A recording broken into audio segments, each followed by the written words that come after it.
Welcome to the Consultancy Edge. I'm your host, Matt Hodkinson, and this week I speak with Craig Hurd of Consultancy Growth. Now, I don't bromance easily, but it's impossible not to love Craig and the mission that he's on in business. He shares some absolute golden nuggets throughout our talk when we cover everything from his origin story and the mission he's on to transform the way that consultancies market and move away from that ex-girlfriend, ex-boyfriend marketing agency merry-go-round that many of us have suffered. We discuss many other aspects of burnout and how to avoid it, how to find the balance in that consulting life that we all strive for whilst getting the very best results. Here is my interview with Craig Hurd.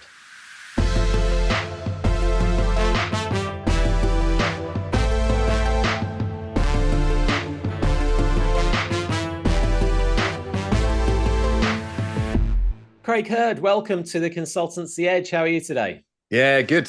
Thanks for having me. No problem at all. A lot of our listeners may know, because they've probably found their way to your podcast, that you interviewed me, of course, for the Consultancy Growth podcast recently. Nice to be able to return the favour. Mm-hmm. Listen, tell us first off about the business, about where you're up to, who you work with. Just give you a little sort of name and number. Sure, yeah. So I run a company called Consultancy Growth, and we work, as you can imagine, we work with boutique consultancy firms looking to grow and scale. And a little bit more specifically, it's typically consultancies on this kind of smaller side of the larger side of small, which is the pushing on 1 million, trying to break that barrier, trying to get up to 5 and then 10. That's the kind of journey we go on with them. And one of the major things that we really help them with is moving away from founder reliance. As we all know, if you're a consultancy, you know this well, that up to 1 million, it was largely you as the consultancy founder doing the heavy lifting, maybe you and the co-founders or partners, but ultimately the leadership team were the rainmakers. And so our job is to come and help systemise your growth so that, one, you grow, revenue increases. We always like that. But we're doing it in a way that's more systemised, less reliant, less pressure on the founder or people in charge. And the great thing is when our clients see the other side of that is they go, wow, this is now a business that's scalable beyond me. I've opened up my capacity, and actually retirement and legacy and all these things that we started the business for, they become a reality. So that's the kind of the journey that we tend to take clients on. I want to dive into that, actually. I've got some questions queued up, but I'm fascinated by this idea of a scalable consultancy, because so many seem to fail to achieve that. There always seem to be this vital cog in the wheel. What to your mind, Craig? What's the big shift that needs to happen in the founders to be able to make that leap? And how do you make that achievable? Yeah, what a great question, because it is such a common question, and it's one of those questions that sits rolling around the lonely head of a consultancy founder. It's not something that they feel they can particularly share with the team, because they go, this is a me problem. This is something I have to figure out. And I don't want to tell them I want to retire in 5 years, because everything falls apart without me. So the wall that they tend to hit is they get a little bit tired. They're 5, 10, probably that space into the business. And they go, right, this is working, but it's working because of me. The team are great, grateful for the delivery people and delivery. I'm grateful for the partners, but it's very heavy on my shoulders. And actually, I'm busier than I've ever been, far busier than I used to be in my old career. And actually, we need to change something here. I'm never going to be able to retire if I don't solve this. And so the kind of fork in the road that they tend to go down, they look at two core options, and they go, well, I'm going to hire my way out of this problem. So I'm going to hire more consultants, because I brought in 800,000 last year. I brought in 600,000, 1.2, whatever it is. If I can bring on another consultant that looks and sounds like me, surely he or she's going to bring on 400,000 in the coming years, and then we'll build through people. And then that's option one, door number one. The challenge with that is consultancy founders so often underestimate their abilities, because they're not formally trained in sales or marketing. They've just grown through a tremendous reputation and ability to network and grow client bases. So what ends up happening is they bring on consultants, and they ultimately find that, oh, wait, this person can't grow the business like I can. And actually now my payroll is bigger and my problem is bigger. And that's more of a founder trap. And then the other option, door number two, is they go, right, well, let's get an external company. They get a marketing agency. They go, this one kind of deals with professional services. I think that might be quite good. Full of case studies, all the rest. And the horror stories we could talk about of my clients and their ex-boyfriend, girlfriend marketing agencies that have burned through a tremendous amount of cash trying to pay their way out of the problem of founder reliance. The worst we have is a client of ours prior to working with us spent £110,000 to get 7,000 back from that effort, which is just, honestly, I sort of understand how they got there, but sort of don't. But I think a lot of consultancies have been there. Anyway, how do you actually solve it? Well, it comes in a few forms. The first big shift is to move away from being called or considering yourself and operating like a trusted advisor and moving to something that you may have heard the term, it's from Hinge Marketing originally, but a visible expert. And what that means is instead of you being the manual cog, you being the manual effort of the business, you being the engine, you running on the treadmill, you systemize and make readily available your thoughts, your ideas, and some of your IP. And in tactical terms, what that means is the batch recording of content for LinkedIn, the transcription of said content for articles, and you create a bit of a content marketing engine around your thoughts and your ideas. It does two main things in stage one. It educates your team because your junior consultants don't have the expertise you do, therefore can't sell like you do. And it gives them a library in order to work from. And then it also gets your name out there in a way that's scalable beyond your time. So less networking time, more sitting in front of a camera and sharing your 40 years of experience. That's the first shift, is making that shift from trusted advisor to visible expert, scaling your IP and your intelligence, not your hours. And then beyond that, that will grow the revenue if done well. And so the revenue grows up. We've got more budget to play with. We've got more profitability in the business. You're less stressed. You're less reliant on you. And the step beyond that, which is the next step, the first step first, second step second, is to then build up your leadership team around you. So rather than jumping back quickly and pushing people out in front, you build yourself up and you allow your leadership team, your succession team, to do the same model that you've followed. And with patience and with discipline and the right strategy, a couple of years down the line, all of a sudden the revenue isn't coming from you, it's coming from us. And eventually it gets to the point where actually whether you're here or not isn't that important.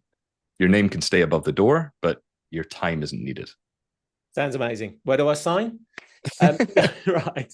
So I do want to dig into one part of that. I mean, you mentioned, of course, and I'm a big advocate of this, sharing some of your IP.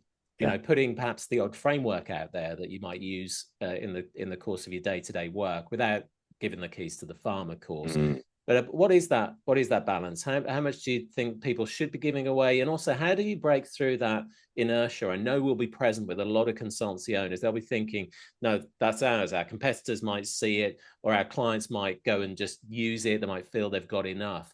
How do you kind of strike that balance? I think personally, both, and this is just in the arena observations from both ourselves and our clients, you should give away far more than you think you should. You should give away the keys to the farm, because let's take that analogy then. Let's complete that analogy. You're a farmer of 40 years. You hand a stranger the keys to the farm. How well are they going to do with that? How well is the farm going to run without you? You're the farmer. The strength of a consultancy in 2025, 26 is going to be in your ability to implement, support, navigate them through a process, not the information that you hold. With the rise of AI and ChatGPT being able to spit out more articulate sentences that you or I ever could, your consultancy edge is not in your intelligence. Sure, that's the starting point, but that alone is a shrinking market. Your IP is a shrinking space, because these robots are going to get smarter. They're going to be able to absorb more information. They're going to be able to replicate you in that domain in 5-10 years better than you can. So what is your edge? Well, your edge is, right, but are you asking the right questions? Are you navigating the right steps? Do you know from experience that it's step 1, 2, 3, 4, 5, 6, 7 versus the random attack mode that you've approached the same problem in? So your ability and your strength is going to be an implementation. And so your ideas, your thoughts, you can give away for free because nobody knows what to do with them. And when they try them and don't know what to do with them, they go, okay, maybe we do need the expert here. Yeah, you possibly end up with a Jeremy Clarkson on the farm. We know how that turned out. Well, yeah, we've seen that, and that's a funny example of that. I mean, that is a great example of it, a great analogy, because even in that season, where the story of that is he gets the keys to his own farm, day one becomes, starts the tractor, and what is the first thing he does? He calls somebody else to say, yeah, I don't know how to work this tractor. And that is the kind of psychological pathway of what will happen with your clients. They'll read your article, think the idea is smart, try it, butcher it, and some will try it, butcher it, and decide that it's a bad idea. It's probably not your client because they're not quite getting it. But there will be those that go, no, that's a good idea. I just didn't do that very well. So let's go back. Let's go back to John, Mark, Steve, and see if they can maybe help us with this. In amongst all of that, Craig, as well, you mentioned the whole. I loved your analogy of the ex-boyfriend girlfriend marketing agency. Sure, we've all heard the horror stories, and it's something I actively used to rally against when I ran my own marketing agency. Was trying to create a different dynamic that was focused on ROI and results. What is the flip side when consultancies get this right? Then when they do create that content marketing engine, when they start to release some of that IP out into the world and really sort of relinquish their vice-like grip on that stuff. What can they expect, and over what sort of time frame? What have you seen, for example, with the clients that you've worked with? Yeah, brilliant question. So, the tricky part of that is there is a successful marketing lead generation engine for your consultancy, the other side of this negative marketing experience that you're going through, have just gone through. It is very possible. However, it is the deeper you go into the bad habits and the bad marketing strategy, the harder it is to pull you out. So that does affect the timeline. I'll give you an example though. We worked with a consultancy, great consultancy, 40 years of experience, 205 collective years experience among the leadership team alone. They were on the smaller side. They were doing, 600,000, and 5 to 10 individuals within the business. And they were going, we want to hit 1 million. We've been at this for 10 years. We've not really grown in the last 3. So they recruited a marketing agency, spent 100,000 over for close to 2 years on efforts. And it was all focused on activity. It was all focused on creating things, engaging with people, networking. It was all focused on activity, marketing activity. So it was focused on, we're going to create a webinar, we're going to create a podcast, we're going to start DMing strangers online. And if you looked at their inboxes, it was just spam message after spam message after spam message. And it was all technically marketing activity, but it had no strategy behind it. And so they burned through cash following the leadership of this credible agency. The other side of that is we said, right, well, first we need to reset a little bit. We need to change your positioning here because you've kind of burned through a bit of your reputation.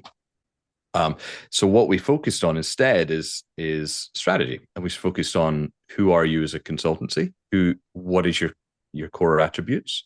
And then we go from there. And we build out, initially with them, we built out a content strategy that shared stories, shared about all the good things they had achieved for clients, some of their unique perspectives. They're controversial at times. And we set that on a loop over a good 3-month period. And we said, we're going to set it and forget it. That's just going to exist. And we're going to start to change people's perception a little bit. And then after that, we said, well, we need to start engaging with this growing audience. And we created a kind of direct message. We call it targeted engagement strategy that was both authentic, non-salesy, non-pushy, non-aggressive, but effective and effective. And so the other side of that is they had their best year in 24. And then this is looking to be an even stronger year beyond that. Most importantly, though, they're doing it in a way that feels authentic to how they like to communicate. And they don't have one voice in person and a marketing voice online. They have a cohesive, streamlined, authentic, real, non-salesy, non-pushy approach to this whole thing. It's not focused on a monthly webinar. It's not focused on how many DMs a day they send. It's not focused on how many podcast episodes they do or how many marketing opt-ins they have. It's based on clients. It's based on how many people are actually buying from us and what are they saying when they do. That's good, because we know how lucrative these podcasts can be, of course. Yeah. Right, you talk about, I know from the content that you share as well, Craig, that's about being known for solving a specific problem for a specific person. I think we can agree on that. But what if so many consultancies resist niching down, do you think? What's your advice, to anyone that might be thinking, are we going to cut off portions of our addressable market by doing that? Yeah, that's tough because if they've been going for it's hardest at the beginning. So when you're in the first even probably 5 years of a consultancy, you're pretty sporadic with the work you do because you're kind of saying yes to the things you know how to do, and there's no real productization of your consultancy. Particularly, it's just we need revenue, we need to grow it. We don't really know what we do yet, and that is when it is hard. And the funny thing is, I think that creates a bit of a feedback loop of, well, that we've grown to this point, we've grown to 500,000, we've grown to 600,000 by just saying yes to stuff. So what do you mean you want us to change that? That's what's got us here. And that is the second thought as well, is we're going to give up on all this other stuff or this other work if we just focus on this narrowing. And so I would just say to those that are fearful, nervous, not quite ready to make that leap, is there is an existence the other side of that, which is people will fully understand who you are, what you do, how you help people, and have watched your case studies prior to the call. Something that doesn't happen when you're doing random work for random people. People will your ability to sign clients will become dramatically easier because they will get it before you have to explain it. And I think for consultancy founders really looking to scale, the only hope you really have of scaling beyond yourself is to productize your consultancy. If you are 10 consultants with 10 specialisms to 3 different markets, that's not really a consultancy. That's a shared office. And you can't systemize that. You definitely can't sell that because there's no process, there's no systems, there's no way of creating process systems, client journey, or any of those things that make it scalable, make it so that you can move beyond it. So I would say to those that are nervous about it, you can be nervous about it. That's fine. But if you truly do want to exit, scale, retire, it's just a non-negotiable. Yeah. I think one of the things we found as well, this is human psychology, isn't it? Is that when you do get specific on who you work for and what you do, those that reside in the periphery, they want it a little bit more. It's that scarcity play, isn't it? That people think, okay, you can get the results for those businesses. Why not for me? I want that too. Yeah. So it actually increases the propensity for people to get in touch, for you to get those inbound inquiries from those that are a little bit away from your niche as well. Well, and it's funny actually. That creates a new problem. They solve the old problem, you get a new problem. But the new problem is that, do we take on that work at all? How disciplined are we going to be with this? And so an example is I had an inquiry this week from an architect firm, and every part of me goes, that's a great looking business. I mean, are they that different from consultancy? It's still a firm. It's still expertise. It's public sector. I don't really know anything about public sector. I guess maybe let's speak to them, and you justify the hell out of it. But then I kind of have the conversation with them. Nothing clicks quite as well. You remember what it was like to have a conversation prior to your focus, and you go, I think it's going to be a lot of work to sign these people, and I actually don't think I'm the best fit for this. And then it's a discipline, and it is a bit of faith, really, because you're saying, especially in 2025, with people taking a little bit longer to say yes or no, people budget's been a little bit tighter, people are looking to strip fat where they can. It's bloody tempting to go just this one time. But it is it is probably, to stick with the same analogy, it's the text from the ex-boyfriend or girlfriend where you go, it was kind of fun to do X, Y, and Z. And we all know, really, we'll be kicking ourselves in 3 months when we're delivering this work and going, oh, I remember why we don't do this. I Yeah. remember. So it is a discipline ongoing. It doesn't get any easier because actually the bigger the clients get bigger, the shiny objects get shinier. And kind of the founder, one of your core jobs is to, I mean, we kind of all know this part, but when you have a team and it's systemized and you're more CEO than you are cog, it one of your jobs is that mission vision and values. And part of that is, look, we help these people with this thing. We don't help these guys with that thing. So yeah, I think that's the core lesson from that is I think sometimes we focus on what our ICP is, what does that look like, but actually don't think about what's not a fit, who are the ones we don't want to welcome in. And you're right, you will just inherit the issues at some point. They'll arise, further down the line. You're just delaying that happening.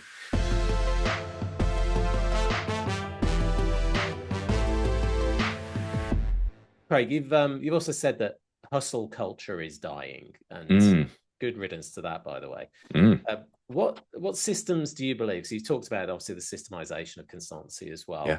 What systems do you believe that every consultancy should build to scale without burning out? What are their sort of initial focus areas, do you think? Yeah, that's a good idea. That's a good question. So I think with the lens of the consultancy founder and the leadership, because there, in terms of hustle, there's a kind of time and place for it. So when you're 22 and you're just trying to figure out, when I was 22, all I did was really work hard and tried to figure out what I was good at, how I could earn more and do better and work well. And I think that I had the energy for it, had the reserves in the tank for that. I think when I became a dad, I lost all interest in that. And I thought, I can't do this. I don't particularly want to work as hard as I've been working because I'm just going to miss all this good stuff. And it applies in your 30s, 40s, 50s, and 60s when you retire. There's never going to be a year. I mean, if you're not ready for it, of course, it's not going to be possible. But say you are ready for it, retiring at 60 versus 65 versus 78 becomes a choice. And the shift in terms of, so you're coming back to your question of habits, it all stems from the top. So it is how it's two things. It's stems from the top, but it's also right people in the right seats. And so it's understanding who is what to the organization. So you can have both. You can have the consultancy founder, leader, who's there 2 days a week, 2 days a month, and plays golf, spends time with the grandkids the rest of the time, and that's who they are. And as long as they're kind of contextualized with the organization, fine, great. And then you get your leadership beyond that are probably working a little bit harder, but they still need to have the discipline to not send the 1 a.m. email or the 4 a.m. email or any of these things, indicators. I used to have an old boss that would, I'm pretty sure, schedule 4 a.m. emails. And it really didn't help anything. But I would say that's okay. And then the young 22-year-olds in the organization that are your grinders, as it's called, I think it's okay for them to hustle a little bit because that's probably the time to do it. So habits, I think it's less about habits. It's more about, because the habits will be your own, but the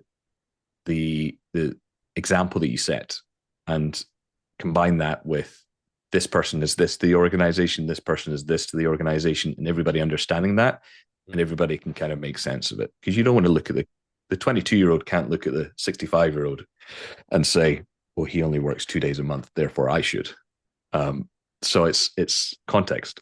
Yeah, just going on that idea of the different sort of roles, different personality types as well in consultancy. You talk about building a business that fits you. Yeah. How do you work with founders who've already built something successful that secretly they hate it a little bit? I guess what I'm talking about perhaps is that sunk cost fallacy sometimes. Yeah. They feel so bought into this idea, but really they've built a bit of a monster.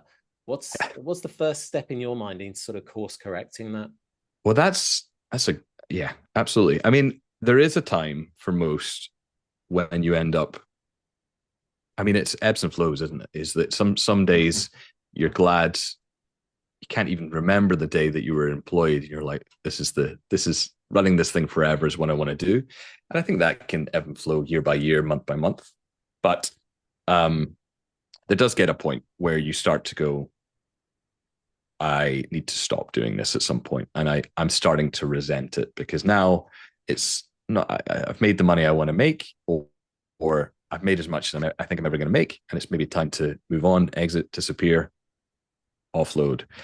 So it's an M&A question, really. Are you going to exit? You're going to sell? You're going to delegate? And it really comes down to what is it that is draining your energy about it? Is it the clientele? Is it the hours you're working?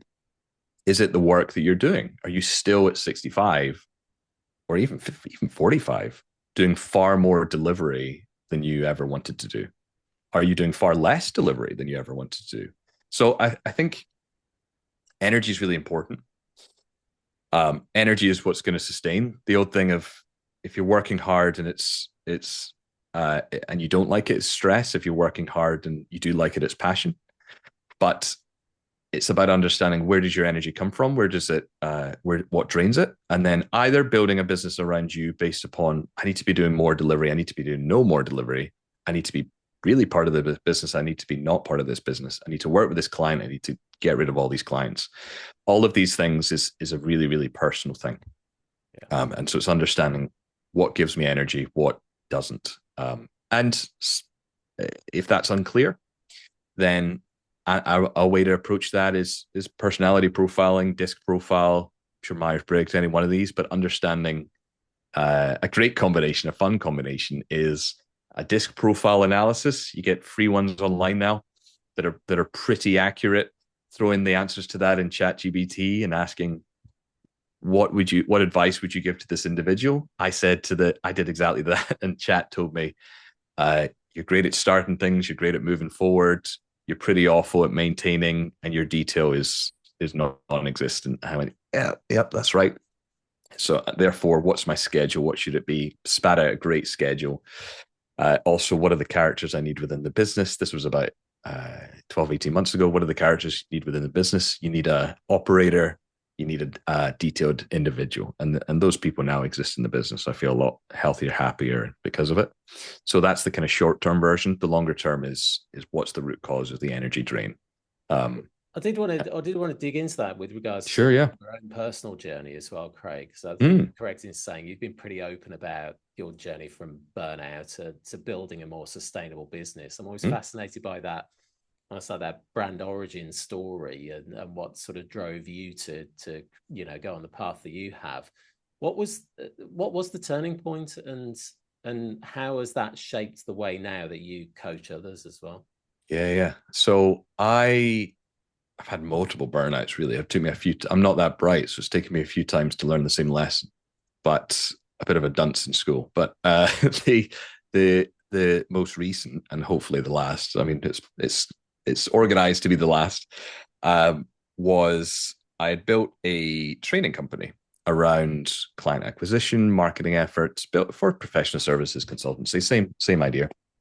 And actually, it was very based on me. It was very based on all the smart things I thought I had to say. And we got great results. Our clients grew we had clients growing by multiple millions. We had smaller clients getting to their first 10 or 20,000 and refining the market, all those good things that we still do today. But it was very much reliant on me. And it was me on a call directing individuals. And what happened was I had 1 week in which 70% of our client base decided to finish up. And I thought, this is the end of everything. And it was all for random reasons. It was all for someone had been with us for 12 months, thought 12 months was a sensible place to stop. One had become more successful than they wanted to be, and they were too busy. And so they're like, I don't want to accelerate anymore. One of them had decided to close the business, like a multitude of reasons. But regardless, we had shrunk by 75% in about 6 days. And so all of a sudden, with at the time I had two young kids, now 3, but 2 young kids, mouths to feed, the only one earning, Mother half does a wonderful job, but I was the only one earning, and panic set in. And I thought two things. One, well, it's probably a thousand things, but a few core things. One of them was, should I continue? Is this a sign to get a job? Because we've all been there. I think in the last 5 years, a ton of us have been there. Should I build up this model again? Is it just a coincidence? Or have I uncovered a real, or I haven't uncovered much, have I been slapped with a real vulnerability in this business model? And the conversation was, winners, the old mantra of quitters never win, winners never quit. I went, I'm not getting a job. I'm not doing that. The model is broken. This is very reliant on me, and this could happen again and again. So with this slap to the face and not knock to my knees, how are we going to stand up again? And the thought was, okay, I remember walking 6 a.m. in the morning going, how am I going to figure out an income for next month? And also, how am I going to rebuild this business? And how am I going to keep calm while I'm part of this, supposed to be dad and partner and all the rest? And it kind of hit me of, well, maybe it's a gift. Maybe it's you were never, Craig, you're too stubborn, you're too driven, whatever you want to say. You're never going to make the changes you need to on your own. You needed a slap. And I learned that actually, if I was going to start the business again, which we might as well, is I would do it differently. I would build out systems. I would do things for clients. I wouldn't tell clients what to do. I would build out a system in which they could implement. And I would have a much, much stronger team than I did, move away from me plus freelancers to team plus Craig. And I thought that is the secure business. That's the business that has the future, where we had plans to have a third, which we now have. And I thought, I can't do what I'm doing now with third. I'm just going to miss it. I'm just going to miss the next 15 years. And so it kind of gave me the kick up the arse and the knock to my knees I needed to reframe, reset. And from then on, it became about systems, implementation, empowering other founders to do the same. And we focused, part of it was the first 3 months were pretty chaotic. First 6 months were sort of chaotic. And part of that came from, well, we're working with far too many people on too many different things. So what are we going to do? Where are we getting the best results? It is these consultancies, boutique especially, who have a founder that's getting a little tired, who's getting a little fed up, who's not quite where he or she wanted to be, but could be. Actually, that's who we want to help, and that's who we're almost perfectly built to help. And because at the time, this was the kind of last gift of it, because at the time, we really didn't have a ton of money. And so we couldn't charge, and we didn't have a long track record of that. We didn't charge a lot. I didn't charge a bunch. And so I thought, I really have to make this money stretch, both for myself and ourselves, but also for the client. If they're going to give us X thousand, I really need to bring in an ROI for that quickly. And so we became really disciplined that doesn't work well enough. That doesn't work well enough. That's a waste of time. Webinars take too long. All these activities, whatever it was, we can only afford to do the stuff that truly moves needles. And then as budgets have increased and as client bases have strengthened and relationships have lasted years now, is we're still got that attitude of going, let's not get fluffy. Let's stay focused on client's budget. What can we achieve for that? Better communication, better experience. And those are the things that have improved. We've not added more. We've just made the stuff we do better. Takes a huge amount of discipline. And that's, I mean, thanks for sharing that journey. I think it takes a lot of courage and self-awareness, but also I'm sure you've had to make some very difficult decisions along the way as well. I just wanted to take that back to the previous question, in fact, Craig, because when we talk about that course correct, sometimes when a founder does find themselves with a business that's become a bit of a monster, you mentioned there about, essentially seeing that rebirth of the business as a bit of a start from scratch moment. Do you think it is a worthwhile exercise for founders sometimes to just sit down, perhaps, have a strategy day with their team and just say, look, if we were designing this business from the ground up, how would we do it? And how does that compare with what we've built? Yeah, I think so. I learned that from Gosh, it's not my idea. I know that much. I forget who I got it from, but the idea of first principles was the thing being explained to me years ago, which was it's really easy, really tempting to go, we're here in 2025. Therefore, what is reasonable by the end of the year, and what could we maybe push to by the end of 2026? And people typically go 20% more of this, 10% more of this, and they end up that course correcting in a boat they don't want to be in. Yeah.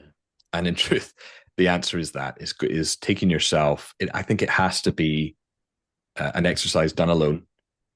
For me, it's old school. It's in nature. It is coffee shop you've not been to. It is hours spent doing nothing and let your brain bloody ruminate, because most of us don't allow, and me included, don't give that space enough.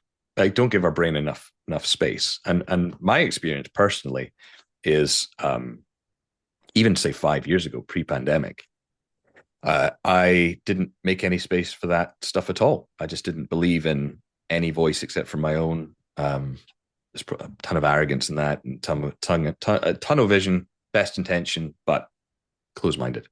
And Yeah.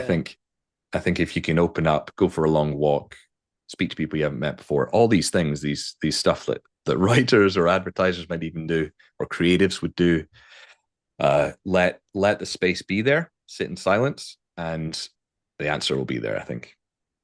I think that's a great shout. I mean, we find with our clients and the work that we do as well, that the office environment can be a real creativity killer.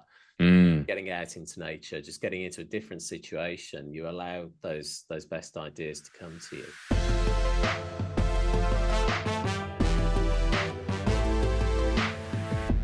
Craig, I want to talk about your baby, the Consultancy Growth podcast, as well. You're building your own audience with that.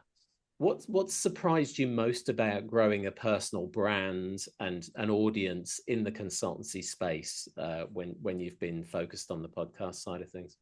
I think there's a couple of things that have jumped out.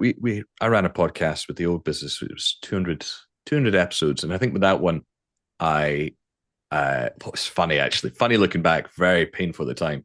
I had 200 episodes. I think we had 204. I took a break, elongated break, and then I think I stopped paying attention to the buzz thing or pod, whatever that hosts it, and all 200 episodes were lost. And so it was really painful. Really funny now, painful at the time.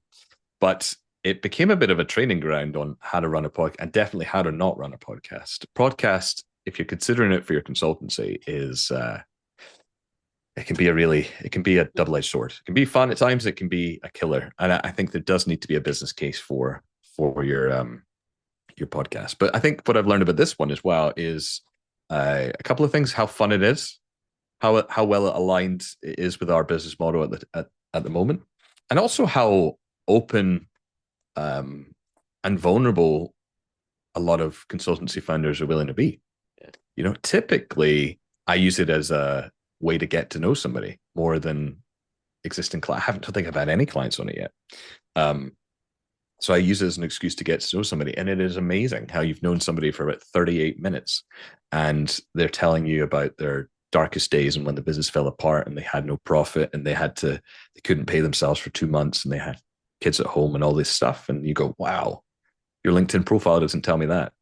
Yeah. And so I think it's a combination of fun, fascinating, and I'm really trying to keep it focused, I guess, is the other. If you want to put 3 F's to it, that's the way I've been thinking about it. There are those, I mean, I found this with the interviews that I do as well, like this, that there are some recurring themes that everybody does kind of go through these patterns when it comes to growing their consultancy, and it's never going to make it onto LinkedIn. It's never going to make it out into the world. But I think perhaps it should. There is that, I mean, vulnerability is a fantastic way to, I mean, it's not all about engagement, of course. We don't just do it for the likes. Yeah. But I think there is a lot of connection that happens between business people when we do show ourselves and be a bit vulnerable. I think it's I think that's true. I think it's a much stronger trust builder than it is look at me, look at how clever I am. And it's funny because that consultancy, it's, you would think that actually people are going to buy your services, your expertise, because you know all the answers. I don't think that's right anymore. I think that probably was right. I think that's also probably why a lot of these big firms, the big four, are starting to stumble. Is because they are built on, we are the smartest people in the room. And there's no relationship, there's no personal connection with KPMG, right? It's just these guys know more and know more about this than anybody. And so that's filtered down into boutique, of course. But so the consultancy founder thinks I have to really be sharp here. And you do need to know your stuff. Of course you do. But you don't need to tell everybody that. You can tell everybody awful at cooking.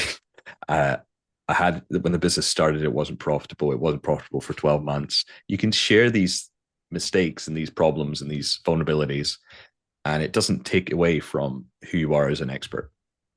If anything, it amplifies it, because for the first time, they're actually paying attention to you. Yeah. I remember, I mean, last example on that, but I remember Derry Hughes, who was a podcast guest of ours, runs Honeycomb Training, like wonderful guy, wonderful company. But I wasn't really paying attention to Derry until I heard him talk about share an old photo of when his kids were small and say how difficult it was to lead a family of, 6, and to start a business. And he just wasn't in my world until he made that post. So I think there's an attractiveness, a magneticness, if that's a word, about vulnerability and truth. And it's probably what it is, truth is attractive. Yeah. Yeah, and I think there's a magnetism for Derry himself. He's a lovely guy. We've had him on this podcast as well, sharing those stories about work-life balance, and it's fascinating. Yeah. I mean, you just answered this, really. I was going to ask, have there been any sort of standout guests or conversations, particularly that really shifted your thinking on how consultancies grow as well into the bargain? I think, well, without what's the phrase, tooting your own horn, but I think our conversation when we had it was one that's definitely stuck with me. I've enjoyed every I've enjoyed every conversation. Everyone has been valuable. I've never gone, this is a waste of time. I've never thought that so far. I've thought, wow, I really didn't know that before this hour. But with yours has been rolling around my head, in that I read your book prior to our podcast, and it's probably the combination, I think, reading your book and then hearing you put meat in the bones of marketing positioning and actually what an impact it can have. Because I had to look at our business with kind of fresh eyes, because we tend to help clients with probably the step after you. So they would work with you, then they would work with us in the kind of pathway. And we really tend to kind of bootstrap some of the work that, guess, hypothetically should have been done with you, with some clients, right? As we go, your positioning's probably not what it should be. You're kind of, I had one client, God love him, sent me 5 websites the other day of, we want to look like this. And I could not tell the difference in these 5 companies. I was like, yeah, maybe, but I can't tell the difference between these 5 companies as somebody outside your industry. So the value of proper positioning, differentiation, samenism are all the ideas that are really kind of stuck with me since we spoke about them. Right. Well, we can end the episode there. No, applause to you. We have got to that actually part of the conversation where we cover our recurring theme of our own, which is snog, marry, avoid. Sure. Now, a snog is a quick win. What would you advise the consultancy founders and leaders out there is a quick win that they should be swerving into right now? A quick win, I would say, it's probably biased, but it is where my conviction is we run the first formal day we have with the client is we sit them down for 90 minutes in a room with a videographer. You could do an iPhone, but get a videographer, and have someone on your team ask you 40 questions and just riff like you were talking to your best client. Don't hit stop, don't hit edit, don't do any of that. Just talk for 90 minutes like you were talking. That 90-minute session, that 60-minute session will give you 6 months of content in order to distribute your ideas. It's an event that consultancy vendors are bigger, are busy. So spend 90 minutes in a room talking to a person in front of a camera, find an editor. We obviously do that, but you can find an editor, and you'll see the ROI in that one 90-minute session in 3 to 6 months easily. Big time. Love that idea. Really, really good and practical. A marry is something you would install in your consultancy for the long term, something you absolutely couldn't live without. Craig, what would it be for you? Begin with the end in mind. Begin with the end in mind. So I've met consultants who are late 60s, tired, struggling, fed up, ready to move on, and can't, because they've been focused on this year and the next year coming for far too long, and they've got themselves in a real pickle.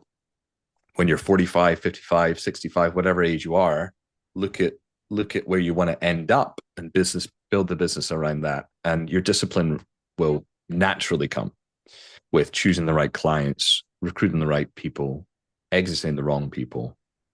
It's not really discipline when you keep the end in mind and you focus on, what am I building here? Right. I think a lot of us would admit that vision isn't quite strong enough, that it's not compelling enough to pull us forward like a magnet. And lastly, Craig, the avoid. What would you ditch right now, or advise your clients to ditch that's really not serving them? The thing that came to mind was, because this is the one that so often happens, is marketing tactics. So we're going to start doing webinars. We're going to start posting more. Like, I know I said you should post more, but there needs to be strategy. I don't think no one's got extra minutes in the day. So don't add marketing activity to your diary unless you've thought about why you're doing it, what you're expecting from it, what's the timeline. Be really like, I know it's not popular in marketing to say it should have an ROI, brand awareness, and all these good things, create stuff, engage in other stuff, like, fine. But my view is a bit more hardcore. It's a bit more, I don't have time for that. It's got to be, what are we doing? Why are we doing it? And what are we expecting from this? So avoid marketing tactics and sit down with somebody, myself, anybody that knows their stuff, and really get a clear plan of what you're doing, why you're doing it before you start. That is great advice, Craig. I think it's been a real pleasure for me today. I think you've dropped some absolute golden nuggets for any of our listeners. Thank you so much for being with us on the Consultancy Edge today. My pleasure. Thanks so much.